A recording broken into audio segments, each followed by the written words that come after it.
नमस्कार। प्राइम समाचारमा स्वागत छ। म संगीता कटुवाल। म रितासमा मुखिया। सुरु गरौं अहिलेसम्मका प्रमुख समाचारबाट।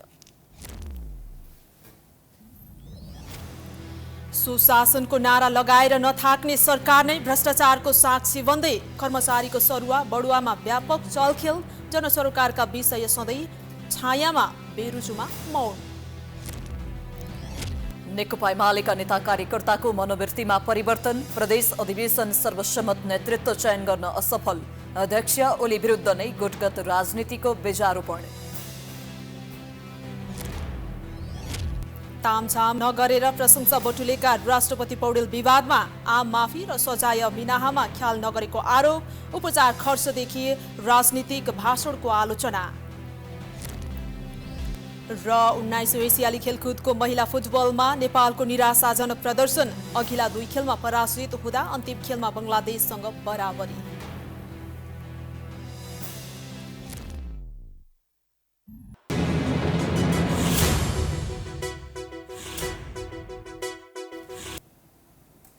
प्राइम समाचार अब विस्तारमा।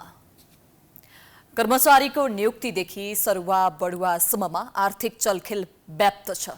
सरकारका हरेक निकाय भ्रष्टाचारमा लिप्त हुँदा जनसरोकारका विषय सधैँ छायामा पर्ने गरेको छ। तर पनि सरकार भने सुशासनको नारा लगाउनमै व्यस्त देखिएको छ। अहिले कुन काम गर्न अप्ठ्यारो लाग्छ भनेर प्रश्न गर्ने हो भने धेरैको जवाफ एउटै आउँछ, सरकारी काम। नागरिक सरकारी काम गर्न किन अप्ठ्यारो मान्छन्? किन सरकारी कार्यालयमा 1 घण्टा बिताउन पनि सेवाग्राहीलाई सकस हुन्छ? यसको एउटै कारण हो संघीय सरकारदेखि स्थानीय सरकारसम्मका हरेक कार्यालयमा हुने झन्झटिलो प्रक्रिया र भ्रष्टाचार। सर्वसाधारण सरकारी कार्यालयमा जानै नचाहने गरी भ्रष्टाचार किन हुन्छ? यसको पनि जवाफ प्रष्ट छ। कर्मचारीको नियुक्तिदेखि सरुवा बढुवासम्ममा हुने भ्रष्टाचार। भ्रष्टाचारको रोग सरुवा रोग भन्दा पनि तीव्र रूपमा फैलिएको छ। भ्रष्टाचारलाई जरैबाट निमित्यान्न पार्छु भन्ने सरकारका विभिन्न मन्त्रालय सचिवदेखि मन्त्री नै भ्रष्टाचारको लेउमा चिप्लिएका छन्। 2079 सालमा संघीय मामिला तथा सामान्य प्रशासन मन्त्रालयको बेरजु रकम हेर्ने हो भने मन्त्रालय मार्फतका 75 निकायमा 1 वर्षभित्र 66 करोड 73 लाख रुपियाँ भन्दा बढी छ।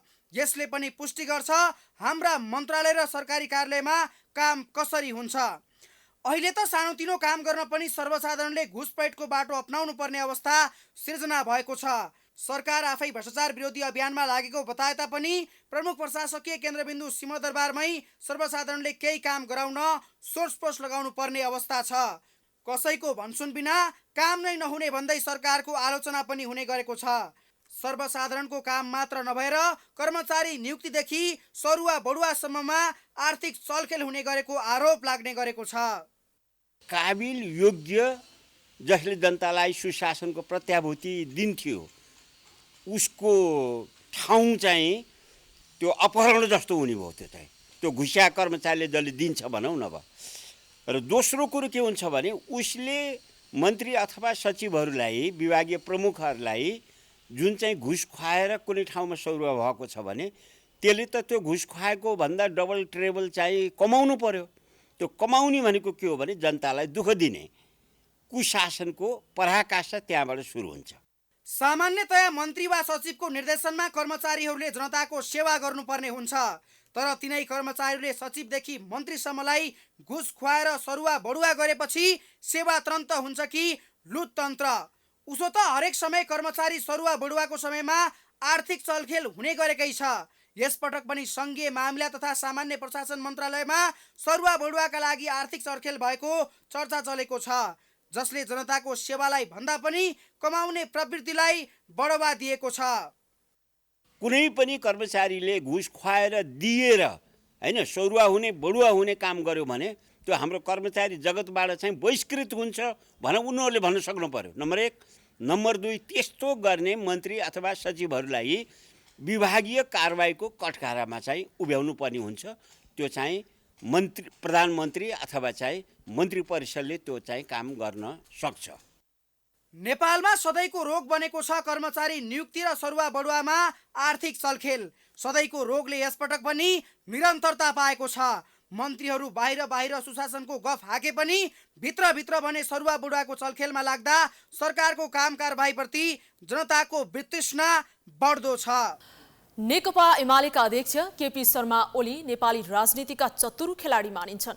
तर गत पुस 10 गते आफ्नै समर्थनमा प्रधानमन्त्री बनाएका प्रचण्डलाई ओलीले खुसी बनाउन सकेनन्। अन्ततः एमालेसँगको गठबन्धनमा बनेको सरकार एकाएक कङ्ग्रेससँग मिल्न पुग्यो।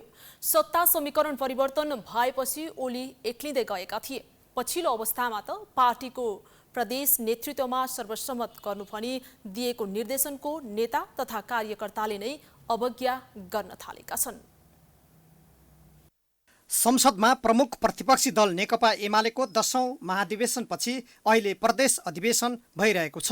प्रदेश अधिवेशनहरूमा अध्यक्ष केपी शर्मा ओलीको चाहना विपरीत प्रतिस्पर्धाबाट नेतृत्व चयन प्रक्रिया सुरु भएको छ। पार्टीमा एकछत्र राज गरेका ओलीले प्रदेश अधिवेशन पनि सहमतिमा गर्न निर्देशन दिएका थिए।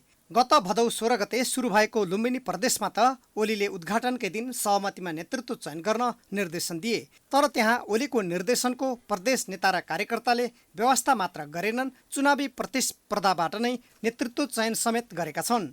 उपाध्यक्ष विष्णु पौडेल र महासचिव शङ्कर पोखरेल गुटका उम्मेद्वार बीच प्रतिस्पर्धा भएको थियो। ओली निकट रहेका पोखरेल पक्षीय उम्मेद्वार हरि रिजाललाई पौडेल पक्षका उम्मेद्वार राधाकृष्ण कडेलले पराजित गरेका थिए। लुम्बिनीमा सहमतिमा नेतृत्व चयन नभएकोमा ओली रुष्ट बनेका थिए। एमालेका नेताहरूलाई आफन्त पोस्नु छैन। अर्को कुरा, एमाले भित्र पनि कोही कसैको केही गल्ती त्रुटि पाइयो भने एमालेले बाँकी राख्दैन। अध्यक्ष ओलीको चाहना विपरीत बागमतीमा पनि एमालेको प्रदेश अधिवेशनमा 5 जना उम्मेद्वार खडा भएका थिए। सहमतिमा नेतृत्व चयन गर्न नसकेको भन्दै आक्रोशित ओलीले गुटगत रूपमा उम्मेदवारी दर्ता गराए मनोनयन नै खारेज गर्ने धम्की दिएपछि अध्यक्षका प्रत्याशी केशव पाण्डेले उम्मेदवारी नै फिर्ता लिएका छन्। तर अन्य नेताले भने उनको सहमति गर्ने निर्देशन मानेनन्। ओली निकट नेताहरू पनि नेतृत्वलाई कमजोर बनाउने खेल भएको त होइन भनेर सशङ्कित भएका छन्। छलफलका आधारबाट निर्णय गर्छौँ, भएको निर्णय एकदम उच्च मनोबलका साथ एकै ढङ्गबाट बोकेर कानुनमा हामी जान्छौँ। त्यही सङ्गठनात्मक पद्धति बमोजिम हामी अगाडि बढिरहेका छौँ। त्यसको नेतृत्व कमरेड केपी ओलीले गरिरहनु भएको छ। त्यसो हुँदाखेरि यहाँ कुनै त्यो भन्नेहरूले अनेकौँ भन्लान् हाम्रो नेतृत्वमाथि एक प्रकारले निशाना लगाइरहँदाखेरि कमजोर बनाउन सकिन्छ। त्यस मार्फत एमाले कमजोर बनाउन सकिन्छ। एमाले कमजोर बनाउँदाखेरि देशमा आफ्नो अभिष्ट पुरा गर्ने गरी देशलाई हामी लान सक्छौँ भन्ने केही त्यस्ता स्वार्थी मनोवृत्ति भएका मानिसहरूले चलाएका कयौँ खेतीहरू छन्। त्यो चिजबाट सिङ्गो एमाले पङ्क्ति जोगिन सचेत हुन सजग रहन चाहिँ जरुरी छ। कर्णाली प्रदेशमा अधिवेशन सुरु भइसकेको छ। त्यहाँ पनि ओलीले सर्वसम्मत गर्न निर्देशन दिए पनि आकाङ्क्षी धेरै हुँदा चुनाव हुने निश्चित जस्तै छ। विगतमा ओलीले जे भन्यो त्यही मान्ने नेता कार्यकर्ता अहिले फरक शैलीमा प्रस्तुत हुनुलाई राजनीतिक जानकारले सामाजिक परिवेशले राजनीतिमा प्रवेश पाएको बताउँछन्। समाज कस्तो भएको छ भन्नुहुन्छ भने अराजकतातिर गइरहेछ के। कसैले कसैलाई टेर्दैन, अहिले कसैले कसैलाई मान्दैन, गन्दैन। त्यसले गर्दाखेरि त्यसको प्रभाव चाहिँ के देखिरहेछ त भन्दाखेरि पार्टीहरूमा पनि देखिरहेछ।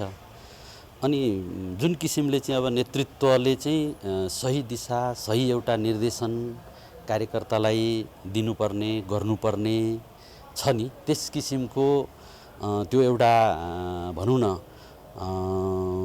खाडल पनि, विश्वासको खाडल पनि, केही विश्वासको खाडल पनि देखिँदै गएको छ। अहिले एमालेको 10औं महाधिवेशनपछि अबको नेतृत्व हत्याउन अन्य नेताहरू अहिलेदेखि नै सक्रिय छन्, जसका कारण गुट पनि बन्न थालेको छ। यसअघि ओलीलाई जय जयकार गरेर अध्यक्ष बनाएका उपाध्यक्ष विष्णु पौडेल र महासचिव शङ्कर पोखरेल गुट निर्माण गरेर आगामी महाधिवेशनबाट नेतृत्व हत्याउने दाउमा छन्। यस्तै गुटको नतिजा स्वरूप प्रदेश अधिवेशनमा पनि अध्यक्ष ओलीको निर्देशन विपरीत सर्वसम्मत हुन नसकेर चुनावी प्रतिस्पर्धा नै गर्नु परेको हो।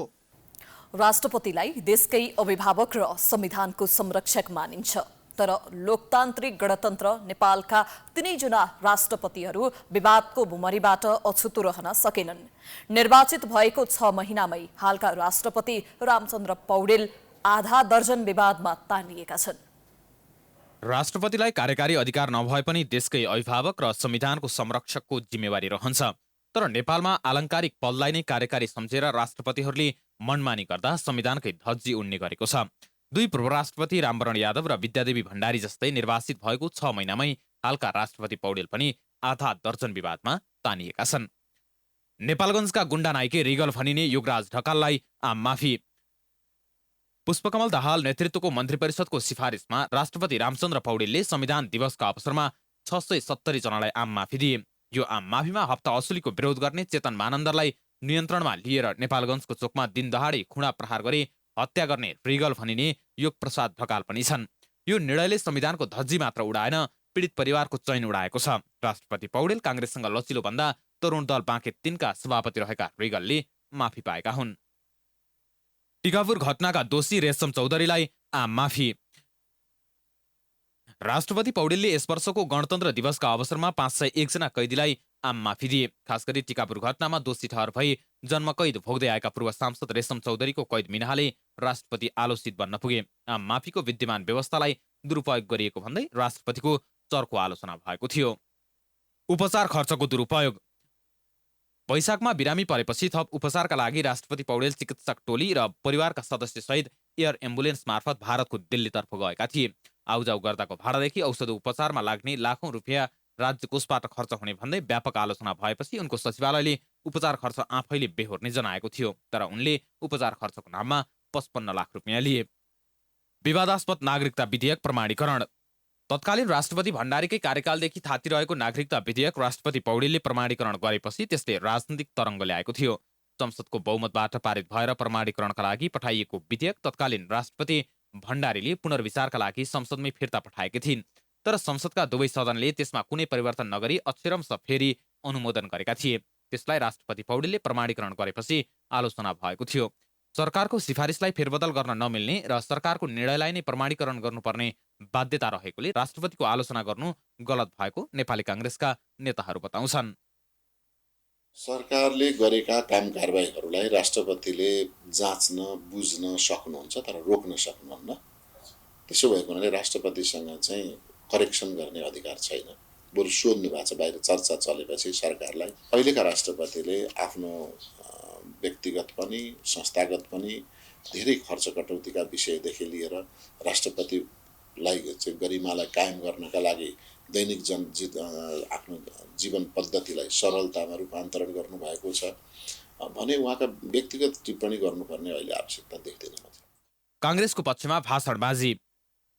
राष्ट्रपतिमा निर्वाचित भइसकेपछि राजनीतिक दलको सदस्यता परित्याग गर्नुपर्ने प्रावधान छ। सोही अनुसार पौडेलले पनि काङ्ग्रेसको सदस्य नरहने गरी राजीनामा दिएका थिए। तर हालसालै राष्ट्रपति पौडेलले काङ्ग्रेसको पक्षमा भाषण गरेर आलोचित भएका छन्।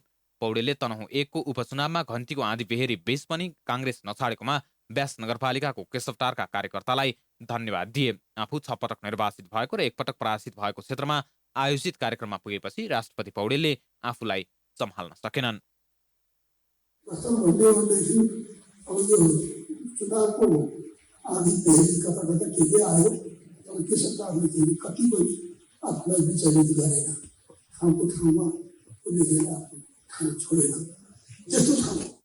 राष्ट्रपतिलाई सरकारका कुनै निर्णय अस्वीकार गर्ने अधिकार नभए पनि कतिपय विषयमा अधिकारभन्दा बाहिर जाँदा विवादमा मुसिने गरेका छन्।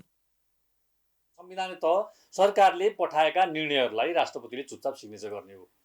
तर स्थिति के हो त भन्दाखेरि सरकारले के निर्णय पठाउँछ सबैलाई स्वीकृत गर्नुपर्ने अवस्था पनि भएन अब।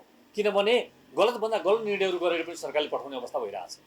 समाजको लागि राष्ट्रको लागि अहितकारी निर्णयहरू पनि सरकारले पठाइरहेको अवस्था छ र त्यसलाई चाहिँ राष्ट्रपतिले विवेकशील भएर रोक्ने पठाउने रिथिङ गरेर आइज भनेर भन्ने खालको स्थिति चाहिँ छ। त्यो रिथिङ गर्नको लागि सरकार राष्ट्रपतिलाई त्यो अधिकार छ। राष्ट्रपति पौडेल मात्रै होइन, यसअघिका 2 पूर्व राष्ट्रपति रामवरण यादव र विद्यादेवी भण्डारी पनि पटक पटक विवादमा आएका थिए। तत्कालीन प्रधान सेनापति रुकमात कटुवालाई अवकाश दिने पुष्पकमल दाहाल नेतृत्वको तत्कालीन सरकारको निर्णय कार्यान्वयन हुन नदिएपछि यादव विवादमा मुछिए। त्यसैगरी केपी शर्मा ओली नेतृत्वको सरकारको सिफारिस अनुसार प्रतिनिधि सभा विघटन गर्दा र शेरबहादुर देउवाको पालामा नागरिकता विधेयक प्रमाणीकरण नगर्दा विद्या भण्डारी विवादमा मुछिएकी थिइन्। देश कता जाँदैछ भनेर सोध्यो भने कोही पनि सकारात्मक जवाफ दिन सक्ने अवस्थामा छैनन्, किनकि हरेक दिन कोही न कोही आन्दोलन गरिरहेका छन्। सरकार छ कि छैन भन्ने अवस्था सृजना भएको छ। जब शिक्षक पढाउन छोडेर अनि चिकित्सक उपचार गर्न छोडेर सडकमा कैयौं दिनदेखि आन्दोलन गर्न बाध्य छन् भने यो देश कसरी बन्छ? सरकार र शिक्षक महासंघबीच भएको सहमतिप्रति असन्तुष्टि जनाउँदै राहत बाल विकास लगायतका शिक्षकहरूले बिहिबार पनि काठमाडौँमा विरोध प्रदर्शन गरेका छन्। महासंघसँगको सहमतिमा आफूहरूको मागप्रति सरकारले कुनै सुनवाई नगरेको भन्दै राहत शिक्षक, पेन्सन वञ्चित शिक्षक, उपमावि अनुदान शिक्षक, अस्थायी करार बाल विकास शिक्षक, कर्मचारी तथा कार्यालय सहयोगीहरूले कालो पट्टी बाँधेर प्रदर्शन गरेका हुन्। उनीहरूले काठमाडौँको माइतीघरदेखि बानेश्वरसम्म विरोध र्याली निकालेका छन्। शिक्षकहरूको विरोधका कारण बिहिबार पनि सो क्षेत्रको यातायात अस्तव्यस्त भएको छ। उनीहरूले विद्यालय शिक्षा सम्बन्धी विधेयकको विरोध गरेका छन्। राहत शिक्षकले 100% आन्तरिक प्रतिस्पर्धामा भाग लिन पाउनुपर्ने र बाल विकास शिक्षकहरूले बाल विकास केन्द्र विद्यालय संरचनाभित्र ल्याउनुपर्ने, बाल विकास शिक्षक दरबन्दीको व्यवस्था हुनुपर्ने, बाल विकास शिक्षकलाई आधारभूत तह शिक्षक सरह तलब हुनुपर्ने लगायतका माग राखेका छन्। शिक्षकहरू लामो समयदेखि आन्दोलनमा होमिँदा पनि सरकारले ठोस कदम चाल्न सकेको छैन। दलहरूले आश्वासन दिइरहन्छन् तर विधेयक सच्याउने कुरा गर्दैनन्। सम्बन्धित पक्षसित चाहिँ धेरै राम्रोसित छलफल गर्नुपर्छ। त्यो छलफल गरिसकेपछि एक त त्यसबाट अलिकति सकारात्मक कुराहरू पनि आउँछन्। दोस्रो कुरा चाहिँ उहाँहरूले छलफल गरिसकेपछि अपनत्व लिन्छन्।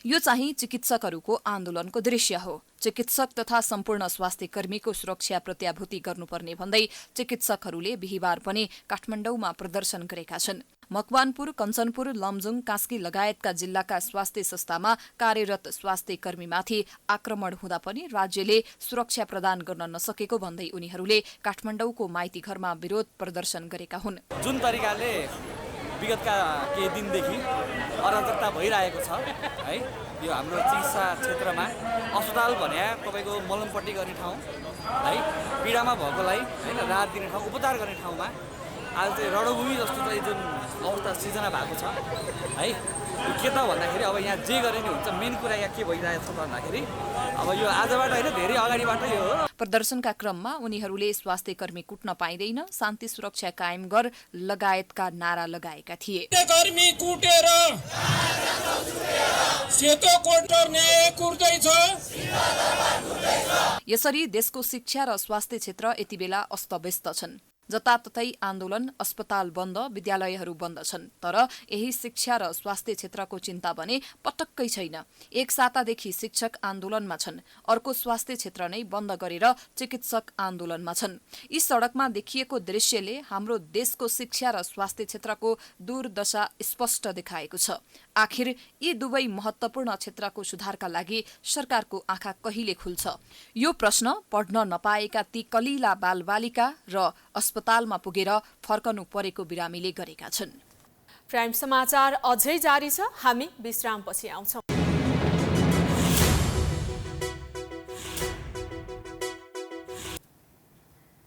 विश्रामपछि स्वागत छ। अब बाँकी समाचार। वर्षा र सहकालका देवता देवराज इन्द्रको पूजा आराधना गरी आज परम्परागत रूपमा इन्द्रजात्रा पर्व मनाइएको छ। प्रत्येक वर्ष भाद्र शुक्ल चतुर्दशीका दिन पर्ने यो पर्व काठमाडौँ उपत्यका सहित धुलीखेल, दोलखा लगायतका स्थानमा धुमधामका साथ मनाइएको हो। यस अवसरमा काठमाडौँ उपत्यकामा सरकारले सार्वजनिक विदा समेत दिएको थियो। काठमाडौँ उपत्यका सहित देशमा काभ्रे, दोलखा लगायतका जिल्लामा आज धुमधामका साथ सांस्कृतिक तथा ऐतिहासिक इन्द्र जात्रा पर्व मनाइएको छ। विशेष गरी नेवार समुदायले वर्षाका देवता इन्द्रको पूजा आराधना गरी यो पर्व मनाउने गर्छन्। यसै क्रममा कुमारी, गणेश र भैरवको रथ तान्ने गरिन्छ। रथ तान्नु अघि बसन्तपुरमा राष्ट्रपति लगायत उच्च पदस्थ व्यक्तिहरू उपस्थित भई जीवित देवी कुमारी, गणेश र भैरवको दर्शन गरेका थिए। राष्ट्रपति रामचन्द्र पौडेल इन्द्रजात्रा हेर्न बसन्तपुर पुगेका थिए। सर्वसाधारणलाई उनी न्युरोडको जुद्ध शमशेरको शालिगदेखि हिँडेर बसन्तपुरसम्म पुगेका थिए।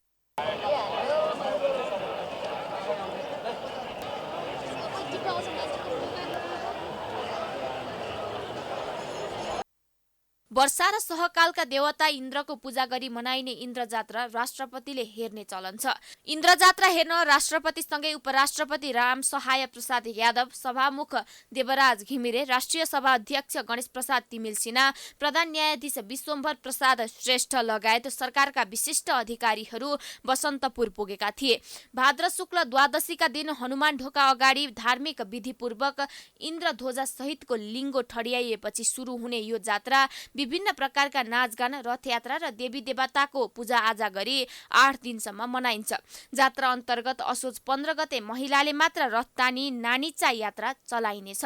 यसै दिन बेलुकी राष्ट्रपति पौडेल हनुमान ढोका दरबार गई कुमारीबाट टीका एवं प्रसाद ग्रहण गर्छन्। टीका प्रसाद ग्रहण गरेपछि राष्ट्राध्यक्षले कुमारीसँग खड्ग साट्ने परम्परा समेत रहेको छ। जात्राको अवसरमा काठमाडौँ महानगरपालिकाले विभिन्न देशका प्रतिनिधिलाई आमन्त्रण समेत गरेको थियो। महानगरको आमन्त्रणलाई स्वीकारेर केही देशका प्रतिनिधिहरू समेत जात्रामा उपस्थिति थिए।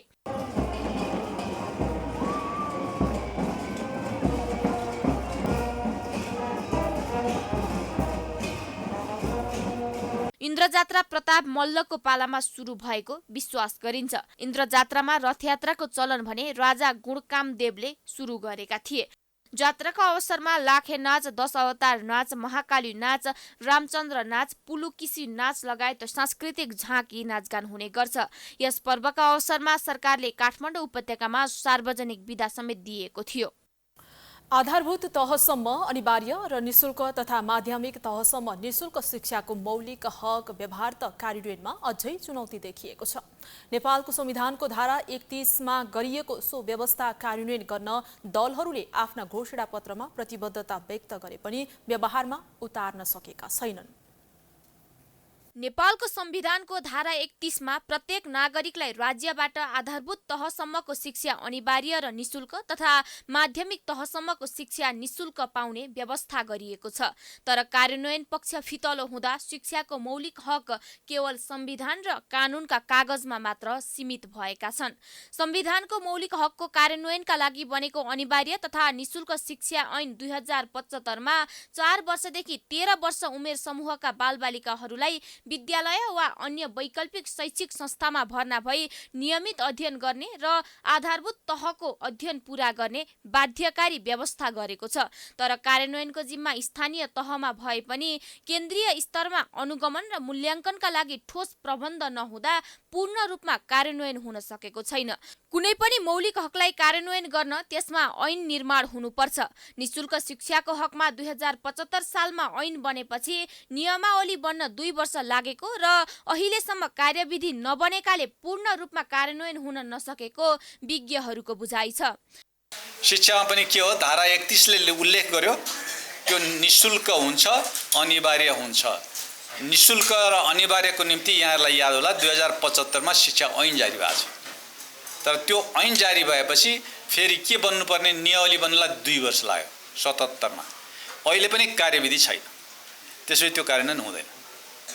स्पष्ट भाषा यसरी हुँदो रहेछ। त्यसो त अनिवार्य र निशुल्क शिक्षा सम्बन्धी व्यवस्था कार्यान्वयनका लागि राजनीतिक दलहरूले चुनावी घोषणापत्रमा प्रतिबद्धता व्यक्त नगरेका पनि होइनन्, तर ती प्रतिबद्धता कागजमै सीमित भएका छन्। सामुदायिक विद्यालयमा पर्याप्त लगानी तथा शिक्षक दरबन्दी नहुने हुँदा अभिभावकसँग चन्दा वा सहयोगका नाममा शुल्क लिइन्छ भने निजी विद्यालयले त खुल्लमखुल्ला नाफा आर्जनका लागि नै शुल्क लिँदै आएका छन्। 8 कक्षासम्म अनिवार्य र निशुल्क हो भने स्थानीय सरकारहरूले बोर्डिङ स्कुलहरूको फी तोक्न सक्नेछन् भनेपछि त त्यो बाजी हो नि। बोर्डिङ स्कुल सञ्चालन हुनु भनेकै संविधानले बोलेको कुराभन्दा बाहिर हो। या त विपन्न, असहाय अथवा दलित अथवा जनजाति जो आर्थिक रूपमा विपन्न छ त्यसलाई निशुल्क भनेर जानियो भने यो तुरुन्तै कार्यान्वयन हुने चरण छ। पछिल्लो समय विद्यालय शिक्षा विधेयक 2080 आएपछि विभिन्न पक्षले विरोध गरिरहेका छन्। विद्यालय शिक्षा विधेयक 2080 को मस्यौदा सामाजिक सञ्जाल मार्फत बाहिरिएपछि निजी विद्यालय सञ्चालकहरूले विरोध गरेका थिए। त्यस पश्चात सरकारले निजी विद्यालयहरूको मागलाई सम्बोधन गर्दै विधेयक संशोधन गर्यो। सरकारमाथि पर्ने यस्ता दबावले पनि निजी विद्यालयको शिक्षालाई गर्न सम्भव नभएको कतिपयको बुझाइ छ। तसर्थ निशुल्क शिक्षा पूर्ण रूपमा कार्यान्वयन गराउन सरकारले शैक्षिक क्षेत्रमा पर्याप्त बजेट विनियोजन गरी ऐन, नियमावली र कार्यविधि बनाएर अघि बढ्न आवश्यक देखिन्छ। स्वास्थ्य तथा जनसङ्ख्या मन्त्रालय र स्वास्थ्य बीमा बोर्ड बीचको टकरावले स्वास्थ्य बीमा प्रभावित हुँदै गएको छ। स्वास्थ्य बीमा बोर्ड स्वायत्त संस्था भए पनि यसले स्वास्थ्य मन्त्रालयको सहकार्यमा सेवा दिँदै आएको छ। पछिल्लो समय स्वास्थ्य बीमा बोर्डप्रति स्वास्थ्य मन्त्री मोहन बहादुर बस्नेत अनुदार हुँदा बीमा मार्फतको सेवा प्रभावित हुने अवस्थामा पुगेको छ। स्वास्थ्य बीमा बोर्ड करिब 7 महिना यता अध्यक्षविहीन छ। बोर्डका तत्कालीन अध्यक्ष डाक्टर षडेन्द्रराज उप्रेतीले गत माघ 24 गते पदबाट राजीनामा दिएका थिए। त्यस यता उक्त पद खाली छ। लामो समयदेखि बोर्डको अध्यक्ष पद खाली रहँदा स्वास्थ्य बीमा सम्बन्धी नीतिगत निर्णयहरू रोकिँदा बोर्डको कार्यशैली प्रभावित भएको स्वयं बीमा बोर्डका निर्देशक बताउँछन्। अब अध्यक्ष भनेको त एउटा बिमा बोर्डको चाहिँ नेतृत्व गर्ने तह हो नि त बोर्ड भनेको, होइन? अब अध्यक्षको अध्यक्षतामा बैठक बस्छ, बोर्डको बैठक बस्छ, बोर्डले नीतिगत निर्णयहरू गर्नुपर्ने हुन्छ, आर्थिक होइन क्रियाकलापसँग सम्बन्धित निर्णयहरू गर्नुपर्ने हुन्छ, विभिन्न ठाउँमा जाँदाखेरिमा होइन विभिन्न छलफलमा नेतृत्व गर्नुपर्ने हुन्छ। त्यो समस्याहरू त छन् नि, समस्या खड्किन्छ, होइन? त्यो 7-8-9 महिनादेखि चाहिँ त्यो ठाउँ खाली छ। पहिलाको अध्यक्षले राजीनामा दिइसकेपछि नयाँ अध्यक्ष छिटै त्यो व्यवस्था हुनुपर्ने हो, त्यो हुन सकेको छैन। स्वास्थ्य मन्त्रालयको नेतृत्व सम्हाल्दै स्वास्थ्य बीमालाई पहिलो प्राथमिकता बनाएका स्वास्थ्य मन्त्री मोहन बहादुर बस्नेतले बीमामा धेरै सपनाहरू देखाए पनि मन्त्रालयको जिम्मेवारी सम्हालेको 4 महिना पुग्दा पनि बोर्डका अध्यक्ष नियुक्ति गर्न सकेका छैनन्। उल्टो मन्त्री बस्नेतले बोर्डका कार्यकारी निर्देशक डाक्टर दामोदर बसौलालाई 11 बुँदे स्पष्टीकरण सोधेका छन्। डाक्टर बसौलाको कार्यशैली राम्रो नभएको र बोर्डका अन्य कर्मचारीको विषयमा निर्देशकलाई स्पष्टीकरण सोधेका हुन्। बीमा बोर्डका निर्देशकसँगको टकरावका कारण स्वास्थ्य मन्त्री बस्नेत बीमा बोर्डको कार्यक्रममा समेत जान छाडेका छन्। यसरी दुई सरकारवाला निकाय बीचको टकरावका कारण यसको असर समग्र बीमा क्षेत्रमा देखिएको छ। यता मन्त्री बस्नेतले स्पष्टीकरण सोधेका बोर्डका निर्देशक दामोदर बसौला भने बाहिर आए जस्तो बीमा बोर्ड र मन्त्रालय बीच सम्बन्ध नबिग्रिएको उनको भनाइ छ। त्यो खालको कुरा त होइन। गुनासो कुराहरू बाहिर आए पनि बाहिर आएको कुरा सबै सत्य हुन्छन् भन्ने छैन। माननीय मन्त्रीज्यू चाहिँ अब यो स्वास्थ्य क्षेत्रको सुधारमा लागिरहनु भएको छ, होइन? उहाँको स्टेप चाहिँ राम्रो छ, अनि बिमाप्रति पनि उहाँको सकारात्मक रूपमा चाहिँ हेरिरहनु भएको छ। अनि के अरे अब त्यो कार्यक्रममा नआउने भन्ने खालको कुरा त माननीय मन्त्रीज्यूको पनि कार्यक्रमहरू अन्त हुन्छ, स्वास्थ्य मन्त्रालयको कार्यक्रम अन्त हुन्छ। त्यही कार्यक्रम जुझेको हुनसक्छ, होइन? समय नभएको हुनसक्छ नि, त्यो हो। र जसरी बाहिर कुराकानी आउँछन् त्यो कुरा होइन। त्यसमा त्यो एकदम सकारात्मक रूपमा चाहिँ छ। त्यो के अरे स्वास्थ्य मन्त्रालयसँग सम्बन्ध बिग्रेको भन्ने त्यस्तो खालको खड्को होइन।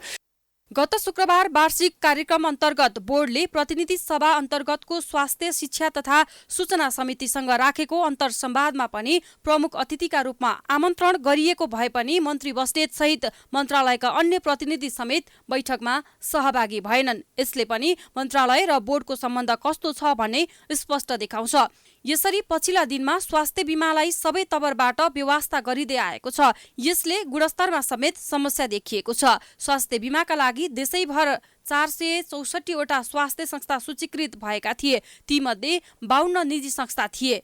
चालू आर्थिक वर्षको बजेटमै निजी स्वास्थ्य संस्थाबाट बीमा सेवा नदिने भनिएपछि साउन 1 गतेदेखि 52 निजी स्वास्थ्य संस्था सूचीबाट हटाइएपछि 30% सेवा कटौती भएको छ। यसले गर्दा हाल देशभर बीमा मार्फतको सेवा खुम्चिएको छ। दाङस्थित राप्ती प्रादेशिक अस्पताल तुलसीपुरमा दैनिक उपचारका लागि जाने बिरामीको संख्या बढेको छ। कुनै समय दैनिक 100 को हाराहारीमा उपचार सेवा लिन जाने प्रादेशिक अस्पतालमा हिजो आज संख्या बढेर दैनिक 4 देखि 500 सम्म पुग्ने गरेको छ। तर रिफर सेन्टरको नामले चिनिएको प्रादेशिक अस्पतालमा समयमा प्रभावकारी उपचार सेवा पाउन भने मुस्किल छ। दाङ स्थित राप्ती प्रादेशिक अस्पताल तुलसीपुरमा दैनिक उपचार सेवा लिन जाने बिरामीको संख्या दिन प्रतिदिन बढेको छ। प्रादेशिक अस्पतालमा दैनिक करिब 500 बिरामीहरू उपचार सेवा लिन जाने गरेका छन्। बिरामीहरू टिकट काट्ने ठाउँदेखि ओपीडीसम्म भिड लाग्ने गरेका कारण घण्टौं लाइनमा बस्ने गरेका छन्। अन्य कुरामा राम्रो व्यवस्था भए पनि उपचार सेवा समयमा र प्रभावकारी नहुँदा बिरामीले शास्ति बेहोर्नु परेको छ। समयमा डाक्टर नभेटिने र फितलो व्यवस्थापनका कारण उपचारका लागि पुगेका बिरामीहरू मारमा पर्ने गरेका छन्।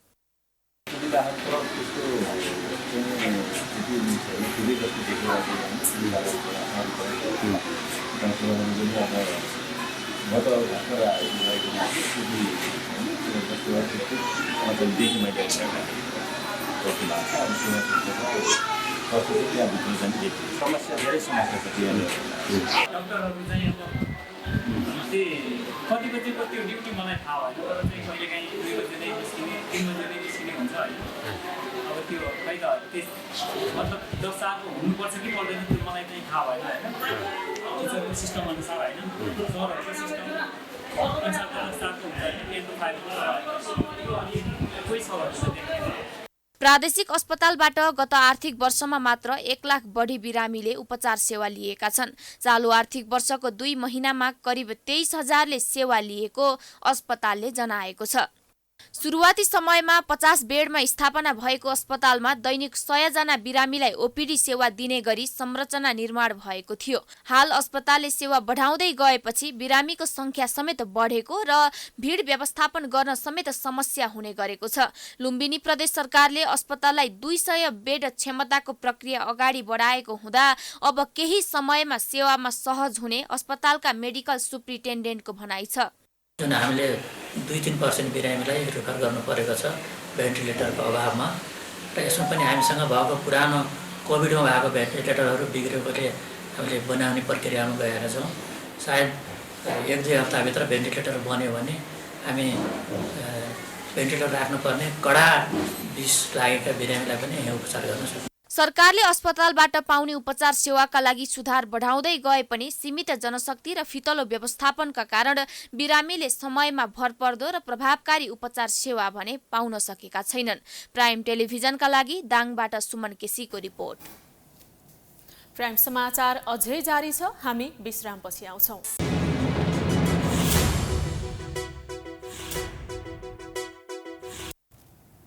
विश्रामपछि स्वागत छ। अब बाँकी समाचार।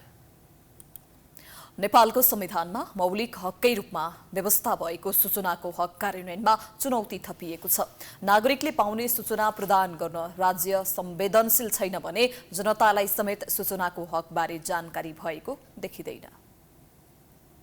नेपाल सूचनाको हक प्रदान गर्ने पहिलो दक्षिण एसियाली मुलुक हो। 2047 को संविधानले सूचनाको हकको व्यवस्था गरी त्यसलाई आत्मसात गरेको थियो। अन्तरिम संविधान 2063 हुँदै नेपालको संविधान 2072 को धारा 27 मा सूचनाको हकलाई नागरिकको मौलिक हकका रूपमा व्यवस्था गरिएको छ। तर यो हक कार्यान्वयनमा आएको 3 दशक समय बितिसक्दा पनि यसको प्रयोग भने सन्तोषजनक हुन सकेको छैन। कानुनी रूपमा नै सूचनाको अधिकार कुण्ठित भइरहेको छ। कतिपय जनताको जीवन स्तर उठाउन सूचनाको हक महत्त्वपूर्ण एउटा औजारको रूपमा विकास भएको छ।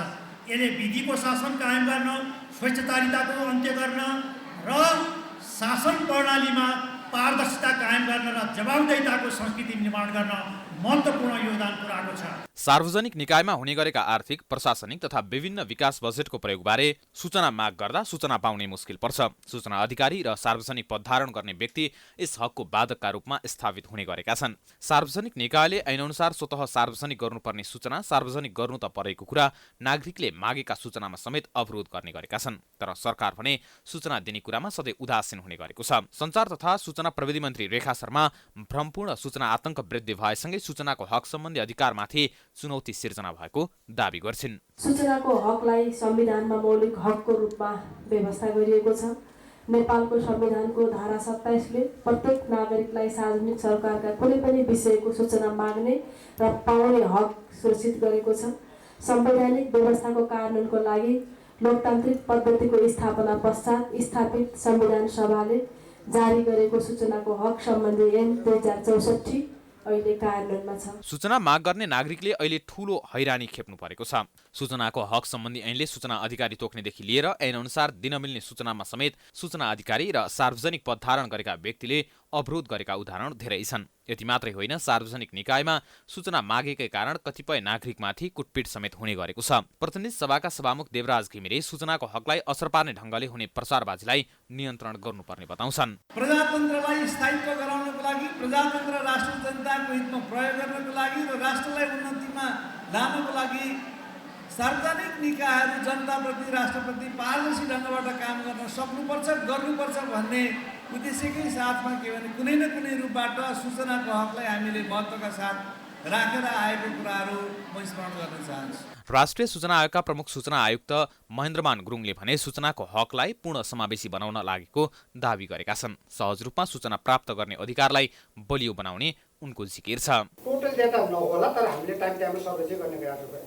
सर्वे र आरटीआई अडिट चाहिँ गर्ने गरेका छौँ। जुन प्रतिवेदनहरू हाम्रो आएको वेबसाइटबाट हामीले सार्वजनिक गर्ने गरिएको छ। त्यसबाट हेर्दाखेरि अब सङ्घीय निकायहरूमा अहिले चाहिँ प्रोएक्टिभ डिस्क्लोजरमा सूचना अधिकारी तोक्ने कामहरू, सूचना दिने कामहरू अलिक बढी राम्रो भइरहेको छ। प्रदेश र स्थानीय तहमा अलिक कम छ। त्यसलाई चाहिँ हामीले तथ्याङ्कमा हामीले केही कोभिडको बेलामा अनलाइन सर्वे पनि गऱ्यौँ, सर्वेबाट पनि देखिएको छ प्रोएक्टिभ डिस्क्लोजर चाहिँ अलिक कम छ। त्यसलाई अलिक बढाउने तर्फ हामीले जोड गरिरहेको छौँ। देश सङ्घीय संरचनामा गइसकेपछि सङ्घ, प्रदेश र स्थानीय गरी अहिले 3 तहका सरकार छन्। यी सरकार र सार्वजनिक निकाय कति पारदर्शी छन्, जनताप्रति कति उत्तरदायी छन्, यी निकायको काम कारबाही कसरी भइरहेको छ, भ्रष्टाचार जन्ने गतिविधि भएको छ वा छैन भने सूचना माग्नु र खोज्नु नागरिकको अधिकार हो। तर नागरिक सचेत नबन्दा र सरकार पारदर्शी नहुँदा सूचनाको हक कुण्ठित भएको छ। नेकपा एकीकृत समाजवादीले असोज 14 गतेदेखि समाजवादी जागरण अभियान सञ्चालन गर्ने भएको छ। समाजवादीले बिहिबार पार्टी कार्यालय आलोकनगरमा पत्रकार सम्मेलन गर्दै झापाको मेची किनारबाट प्रारम्भ हुने जनअभियान असोज 29 गते महाकालीमा समापन हुने जनाएको हो। अभियानका क्रममा समाजवादी जागरण अभियानको नाममा जनताको घर दैलोमा पुग्ने समाजवादीले जनाएको छ। त्यस्तै सुशासन, विकास र रोजगारीको मागका साथै भ्रष्टाचारको अन्त्य गर्न जनतालाई जागृत गर्नका लागि अभियान गर्न लागिएको नेकपा एकीकृत समाजवादीको भनाइ छ। अभियानका क्रममा रूपान्तरणकारी एजेन्डा, पार्टीले उठाउँदै आएका मुद्दा र कार्ययोजनाबारे जनतालाई बुझाइने समाजवादीका अध्यक्ष माधव कुमार नेपालले जानकारी दिए। पार्टीलाई देशव्यापी रूपमा जनताको बीचमा पुर्याउने उद्देश्यले, जनताको माझमा आफ्ना विचार र धारणाहरू पुर्याउने उद्देश्यले जनतामा एउटा विश्वास सृजना गर्ने र यो पार्टीसँग नै समस्याको बारेमा सही बुझाइ छ र समाधानको पनि सोच, प्रष्ट सोच रहेको छ भन्ने सोचेर नै त्यो धारणा बनाएर नै हामी अगाडि बढेका छौँ। त्यस्तै अध्यक्ष नेपालले अन्धाधुन्दा मूल्यवृद्धि हुँदा पनि नियन्त्रणमा सरकारले राम्रो प्रयत्न नगरेको भन्दै सरकारको ध्यान आकर्षण गराउने बताए। शिक्षकहरूको आन्दोलनका विषयमा उनले कतिपय अपुग भएका विषयमा पनि सरकारको ध्यान जानुपर्ने र जायज मागहरू पूरा हुनुपर्ने उनको भनाइ छ। इस्लाम धर्मका अन्तिम प्रवर्तक हजरत मुहम्मद मुस्ताफाको 1498औं जन्मोत्सव अर्थात् मुहम्मद डे नेपालगञ्जमा धुमधामका साथ मनाइएको छ। इस्लामिक झण्डा र नेपालको झण्डा बोकेका इस्लाम धर्मावलम्बीहरूको मुहम्मदी जुलुस निकाली सरकारी आमद मरवा नारा लगाउँदै नगरका विभिन्न भागको परिक्रमा गरी मुहम्मद डे धुमधामका साथ मनाइएको हो। नेपालगञ्जको वडा नम्बर 3 स्थित जामा मस्जिददेखि सुरु भएको मुहम्मदी जुलुस घोसीटोल, फतेवाल, आँखा अस्पताल, डीएसपी रोड, एमपी स्कुल, रानी तलाउ, एक लैनी, त्रिभुवन चोक, बेपी चोक, धम्बाजी चोक, घरवारी टोल, नेउरोड लगायत नगरको विभिन्न भागको परिक्रमा गरी गौसिया मस्जिदमा पुगेर समापन गरिएको छ। इस्लामिक क्यालेन्डर अनुसार हिजरी सम्बतको तेस्रो महिना रबिउल अव्वलको 11 तारिकको मध्यरातमा हजरत मुहम्मद मुस्ताफा जन्मिएको खुसियालीमा रबिउल अव्वल महिनाको अरबी 1 तारिकदेखि 12 तारिकसम्म घर टोल र सडकहरूमा मदिना नामको झण्डा र झिलिमिली बत्ती लगायतले सजावट गरी मस्जिदहरूमा मिलाद फातिहा गराउने र घर घरमा मिठो खानेकुराहरूमा फातिहा दिने चलन रहेको मुस्लिम अगुवाहरू बताउँछन्। देशका विभिन्न जिल्लामा भएको गौहत्याको विरोधमा जनकपुर धामका साधु सन्त आन्दोलित भएका छन्। खुल्याम गौहत्या हुँदा समेत सरकारले कारबाही नगरेको भन्दै साधु सन्तहरूले निरन्तर आन्दोलन गर्ने चेतावनी दिएका छन्। गौहत्याको विरोध गर्दै जानकी मन्दिरमा धुमधाम साधु सन्त पुजारी तथा धर्मगुरुहरूले सरकारको ध्यानाकर्षण गराएका छन्। उनीहरूले गौहत्या गर्नेलाई कानुन अनुसार कारबाही गर्न सरकार 33 कोटी देवता भएको एउटा वैदिक रूपमा हाम्रो साक्षात भगवानको अवतार गौ मातालाई हामीहरू मान्दैछौँ। त्यसलाई यो देशमा अराजकता फैलाएर जुन अहिले गौहत्यातिर केही तत्त्वहरू लागेका छन्, हामी त्यसको विरोध सभा गर्छु, विरोध जुलुस निकाल्छु। धर्मगुरु तथा साधु सन्तले गौहत्याको विरोधमा भोलि शुक्रबार जनकपुर धाममा विरोध प्रदर्शन गर्ने भएका छन्। धरान, खोटाङ लगायतका जिल्लामा गौहत्या हुँदा पनि सरकारले कारबाही प्रक्रिया अघि नबढाएको भन्दै आन्दोलन गर्ने चेतावनी समेत दिएका छन्। अब खेलकुद समाचार।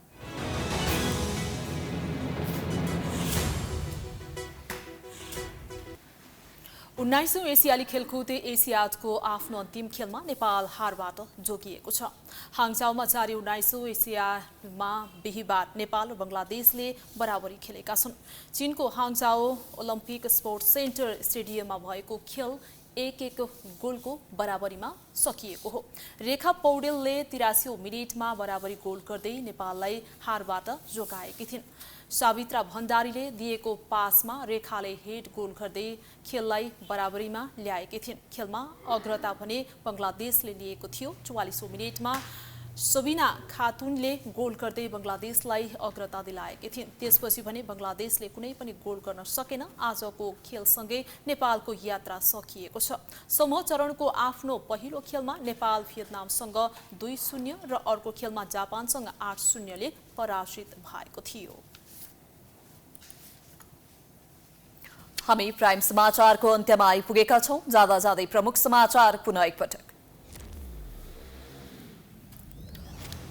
सुशासनको नारा लगाएर नथाक्ने सरकार नै भ्रष्टाचारको साक्षी भन्दै कर्मचारीको सरुवा बढुवामा व्यापक चलखेल, जनसरोकारका विषय सधैँ छायामा, बेरुजुमा मौन। नेकपा एमालेका नेता कार्यकर्ताको मनोवृत्तिमा परिवर्तन, प्रदेश अधिवेशन सर्वसम्मत नेतृत्व चयन गर्न असफल, अध्यक्ष ओली विरुद्ध नै गुटगत राजनीतिको बीजारोपण। तामझाम नगरेर प्रशंसा बटुलेका राष्ट्रपति पौडेल विवादमा आम माफी र सजाय मिनाहामा ख्याल नगरेको आरोप, उपचार खर्चदेखि राजनीतिक भाषणको आलोचना। र 19औं एसियाली खेलकुदको महिला फुटबलमा नेपालको निराशाजनक प्रदर्शन, अघिल्ला 2 खेलमा पराजित हुँदा अन्तिम खेलमा बङ्गलादेशसँग बराबरी।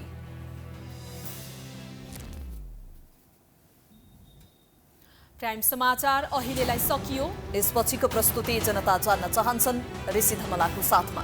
हेर्दै गर्नुहोला प्राइम टाइम्स एचडी। नमस्कार।